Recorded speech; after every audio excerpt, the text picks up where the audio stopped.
Assalamualaikum warahmatullahi wabarakatuh. Halo teman-teman, apa kabar? Dalam menjalani aktivitas sehari-hari, apakah kamu pernah merasa lelah secara tiba-tiba atau sering merasa haus? Jangan diabaikan dulu, itu mungkin saja gejala dari diabetes yang perlu kita perhatikan bersama. Kita semua tahu bahwa rasa manis pada makanan nyatanya tidak selalu membuat hidupmu menjadi lebih manis.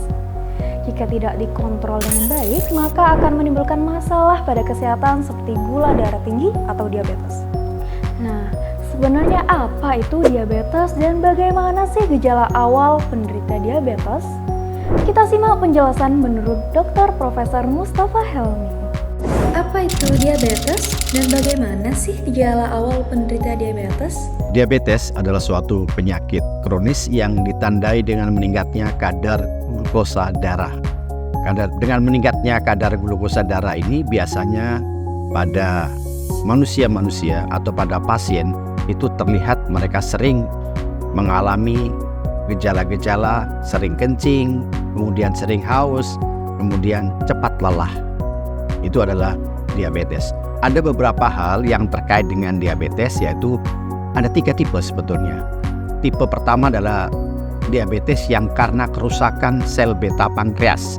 Dan yang kedua adalah tipe yang biasanya menyerang anak-anak muda yang mereka ada kesalahan dalam pola hidupnya, yaitu insulin resistant. Sehingga insulin itu tidak mampu untuk mencerna glukosa menjadi bahan energi pada yang menderita diabetes ketiga. Kemudian diabetes ketiga adalah diabetes yang berkaitan dengan ibu hamil, di mana ibu hamil itu sering terjadi perubahan hormonal yang secara mendadak dan secara berubah-ubah tinggi rendahnya, sehingga mengakibatkan masalah hormon insulin tidak mampu untuk mencerna glukosa. Cara untuk mendeteksi sebetulnya mudah saja. Jika kita merasa sering kencing, sering haus, kemudian cepat lelah, maka salah satu cara yang paling tepat itu adalah periksa kadar gula darah.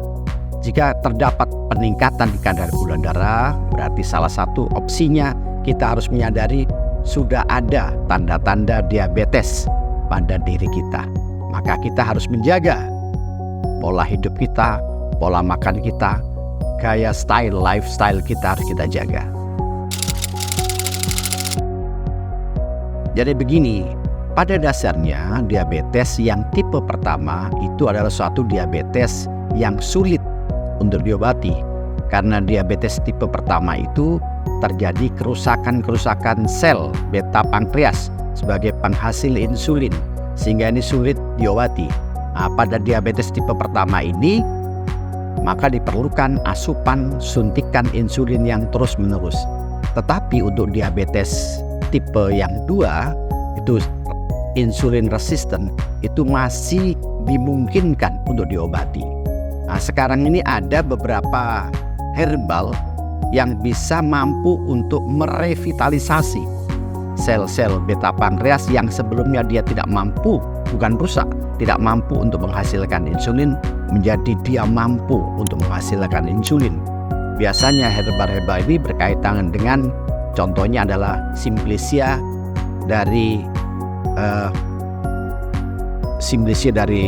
cinnamon. Ya, cinnamon ini kayu manis, ya, minyak atsiri kayu manis, atau dari Simplicia kembang bulan, daun kembang bulan. Dan ini biasanya Simplicia daun kembang bulan ini di masyarakat pedesaan mereka mengatakan Simplicia ini sebagai daun insulin. Dan ini kalau diterapkan pada dijadikan konsumsi, maka kita yang menderita diabetes tipe 2, insya Allah sel-sel beta pankreasnya akan revitalisasi dan akan sembuh kembali. Tetapi sekali lagi saya ucapkan bahwa diabetes yang tipe pertama itu memang sulit, ya, karena terjadi kerusakan. Karena ini adalah biasanya pada anak-anak, ya, ada kesalahan autoimun yang dirusak oleh sel imunnya sendiri. Tapi kalau yang tipe 2 ini bisa diselesaikan dengan baik.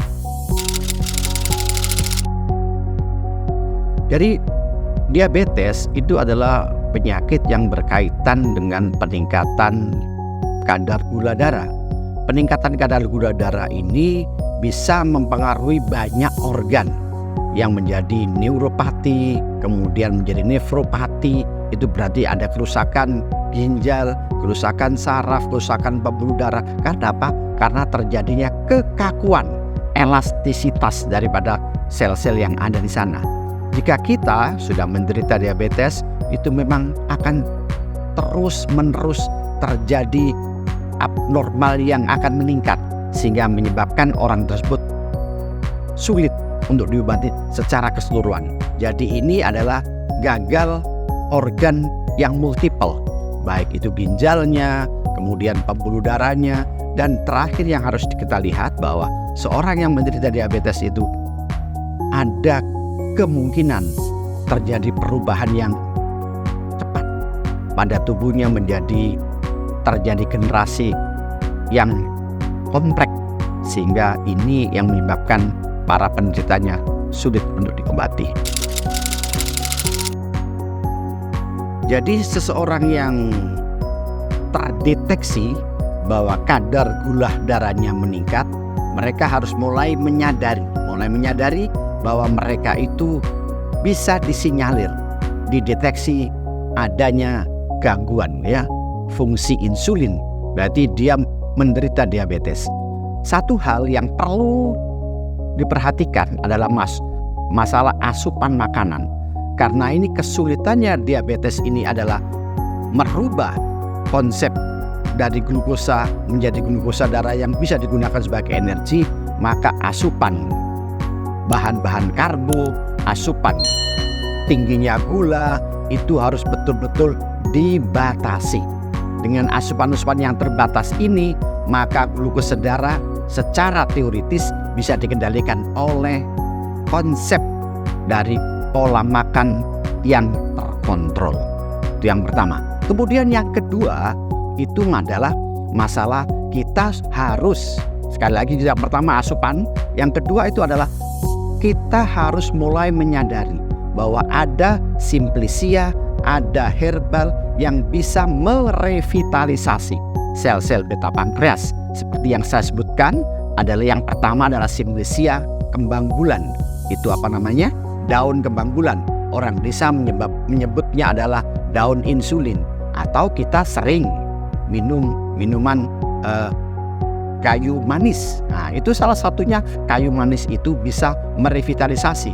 Nah, dua-duanya kalau kombinasi antara kayu manis dan simplicia kembang bulan, insya Allah kondisi dari diabetes akan berangsur-angsur terkontrol dengan baik. Untuk menjaga pola supaya anak-anak muda ini tidak terserang penyakit diabetes, sebetulnya ada 3 item penting yang harus kita ketahui, yaitu item tentang namanya IQ, informasi, komunikasi, sama edukasi. Itu tugas dari kita semua untuk memberikan hal-hal yang penting tentang diabetes ini pada kaula muda. Contoh yang paling bagus itu adalah dikurangi pola konsumsi untuk minuman yang namanya soft drink, itu dikurangi. Karena sering kita melihat bahwa kaula muda kalau mereka nongkrong di kafe-kafe, itu soft drink menjadi bahan untuk menemani mereka. Dan ingat sekali lagi bahwa soft drink itu kandungan gulanya sangat tinggi. Dan ini memicu terjadinya insulin resisten, sehingga insulin tidak mampu lagi untuk mencerna glukosa, sehingga terjadi peningkatan kadar glukosa darah dan menyebabkan manusia-manusia yang menderita kayak begini ini cepat lelah, sering terjadi uriasi, poliurea, kemudian sering haus. Nah, ini yang ciri-ciri mereka. Perlu tadi itemnya informasi, komunikasi, dan edukasi. Itu intinya. Jadi begini, diabetes itu adalah penyakit yang bisa, sekali lagi, bisa terkait dengan keturunan. Karena dalam keturunan itu ada genetic lineage yang terkait dengan tadi. Jika kita punya ayah, ibu, kemudian kakek nenek penderita diabetes, maka kita harus hati-hati untuk pola makan kita, untuk lifestyle kita, untuk asupan kita. Karena apa? Kita dengan mudah, salah satu faktor resiko penting yang sudah dipegang kalau ada orang tuanya penderita diabetes, maka dia mudah untuk memperoleh penyakit diabetes tersebut. Jika pola makan, asupan makan, pola hidup, gaya hidup dari orang-orang yang orang tuanya penderita diabetes itu bisa saja dikontrol supaya dia tidak menderita diabetes. Ada satu hal penting, bahwa diabetes ini dihasilkan oleh ketidakmampuan dari hormon insulin untuk mengontrol dan mencerna glukosa darah. Tapi kalau kita mampu untuk menghasilkan insulin, merevitalisasi produk insulin dengan asupan-asupan simplesia, contohnya yang saya sebutkan tadi, kembang bulan, daun kembang bulan, kemudian kita tiap harinya minum cinnamon, itu adalah kayu manis ya. Misalkan kita sering minum, itu insya Allah diabetes akan jauh dari orang-orang yang orang tuanya penderita diabetes dengan cara tadi, mengontrol pola makan, mengontrol gaya hidup, dan memberi asupan-asupan herbal yang berkualitas yang mampu merevitalisasi sel-sel beta pankreas, di mana sel beta pankreas ini adalah sel penghasil hormon insulin. Nah, itu dia beberapa penjelasan terkait diabetes. Bagaimana nih teman-teman semua? Apakah sering mengalami gejala-gejala yang telah disebutkan dalam video? Jangan takut untuk selalu cek kesehatan gula darahmu dan atasi permasalahan gula darahmu sejak dini. Wassalamualaikum warahmatullahi wabarakatuh.